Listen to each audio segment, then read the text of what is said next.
ಎಲ್ರಿಗೂ ನಮಸ್ಕಾರ ಪ್ರಿಯ ವೀಕ್ಷಕರೇ. ಎಷ್ಟೋ ಜನಕ್ಕೆ ಸಾಲ ಕೊಟ್ಟಿರ್ತೀರಿ, ಸಾಲ ಬಂದಿರಲ್ಲ, ಅಥವಾ ಮನೆಯಲ್ಲಿ ಸಾಲ ಬಾಧೆ ಜಾಸ್ತಿ ಆಗಿರುತ್ತೆ, ಅದರ ಜೊತೆಗೆ ಆರೋಗ್ಯದ ಸಮಸ್ಯೆಗಳು ಸಮೇತ ಇರುತ್ತೆ. ಅಂತಹ ಸಂದರ್ಭದಲ್ಲಿ ನೀವು ಮಾಡುವಂತಹ ಸರಳ ಪರಿಹಾರ ಏನು ಅಂತಂದರೆ, ನಿಮ್ಮ ಮನೆಯ ಕುಲದೇವರಿಗೆ ಮೊದಲು ಮನೆಯಲ್ಲಿ ನಮಸ್ಕಾರ ಮಾಡ್ಕೋಬೇಕು. ಎರಡನೇದಾಗಿ ನಿಮ್ಮ ಮನೆಯ ಹತ್ತಿರ ಇರುವಂತಹ ನಿಮ್ಮ ಗ್ರಾಮ ದೇವತೆ, ಅಂದರೆ ಪ್ರತಿ ಊರಿನಲ್ಲಿ ಗ್ರಾಮ ದೇವತೆ ಮಾರಮ್ಮ ಇರ್ತಾಳೆ. ಆ ಮಾರಮ್ಮನ ದೇವಸ್ಥಾನಕ್ಕಾದರೂ ಹೋಗ್ಬೋದು.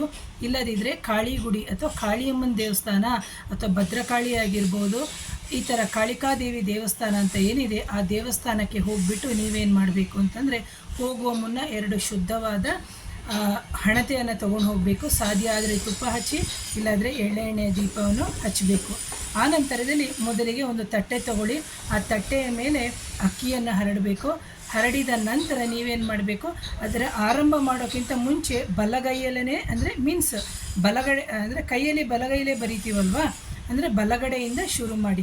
ಓಂ ಕಾಳಿ ಜೈ ಕಾಳಿ, ಓಂ ಕಾಳಿ ಜೈ ಕಾಳಿ, ಓಂ ಕಾಳಿ ಜೈ ಕಾಳಿ ಅಂತ ಹೇಳಿಬಿಟ್ಟು ಅದರಲ್ಲಿ ಎಷ್ಟು ಸಾಧ್ಯವಾಗುತ್ತೋ ಅಷ್ಟು ಸತಿ ನೀವು ಬರೆದು ಆ ದೇವಸ್ಥಾನದ ಅಲ್ಲಿ ಇಟ್ಟು ಬರೋದ್ರಿಂದ ನಿಮಗೆ ಅತ್ಯಂತ ಶುಭವಾಗುತ್ತೆ. ಅಂದರೆ ಸಾಲಕ್ಕೆ ಸಂಬಂಧಪಟ್ಟಿರುವಂಥದ್ದು, ಆರೋಗ್ಯಕ್ಕೆ ಸಂಬಂಧಪಟ್ಟಿರುವಂಥದ್ದು, ಅಥವಾ ಕೊಟ್ಟಿರೋದು ಬಾರದೇ ಇರುವಂತಹ ಸಂದರ್ಭದಲ್ಲಿ ಇದನ್ನು ಯಾವ ವಾರ ಮಾಡಬೇಕು ಅಂದರೆ, ಮಂಗಳವಾರ ಮತ್ತು ಶುಕ್ರವಾರನೇ ಮಾಡಬೇಕು.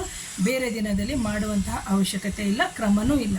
ಒಂದು. ಎರಡನೇದಾಗಿ, ಈ ಮಂಗಳವಾರ ನೀವು ಮಾಡಿದರೆ ಮುಂದಿನ ಮಂಗಳವಾರನೇ ಮಾಡಿ, ಅಥವಾ ಈ ಶುಕ್ರವಾರ ಮಾಡಿದರೆ ಮುಂದಿನ ಶುಕ್ರವಾರನೇ ಮಾಡಬೇಕು. ಇದೇ ರೀತಿ ನೀವು ಸತತವಾಗಿ 5 ರಿಂದ 7 ಮಂಗಳವಾರ ಅಥವಾ 5 ರಿಂದ 7 ಶುಕ್ರವಾರ ಮಾಡೋದ್ರಿಂದ ಖಂಡಿತವಾಗಲೂ ನಿಮ್ಮ ಗ್ರಾಮ ದೇವತೆ ಅಥವಾ ನಿಮ್ಮ ಇಷ್ಟ ದೇವತೆ ಆಗಿರುವಂತಹ, ಕೆಲವರಿಗೆ ಕಾಳಿಕಾದೇವಿ ಇಷ್ಟ ಆಗಿರುತ್ತೆ, ಕೆಲವರಿಗೆ ನಾಗದೇವರು ಇಷ್ಟ ಆಗಿರ್ತಾರೆ. ಅಂತಹ ಸಂದರ್ಭದಲ್ಲಿ ನಾವೇನು ಮಾಡಬೇಕು ಅಂತಂದರೆ, ನಾಗದೇವರಿಗೆ ಹೋಗಬೇಕು. ಅದು ಯಾವ ಸಮಯದಲ್ಲಿ ಅಂತ ಹೇಳ್ತೀನಿ. ಆದರೆ ಇದು ಬಂದು ನಿಮ್ಮ ಗ್ರಾಮ ದೇವತೆಗೆ ಮಾಡಿಕೊಂಡು ಆನಂತರ ಕಾಳಿಕಾದೇವರಿಗೆ ಹೋಗೋದು.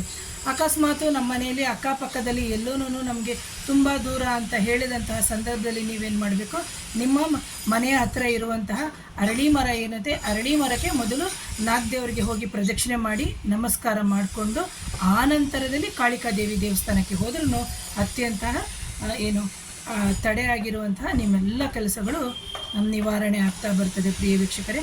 ಹಾಗಾಗಿ ಮೊದಲಿಗೆ ನನ್ನ ಚಾನಲ್ನ ಯಾರು ನೋಡ್ತಾ ಇದ್ದೀರಿ, ದಯವಿಟ್ಟು ಚಾನಲ್ನ ಸಬ್ಸ್ಕ್ರೈಬ್ ಮಾಡಿ, ಶೇರ್ ಮಾಡಿ, ಕಮೆಂಟ್ ಮಾಡಿ. Thank you.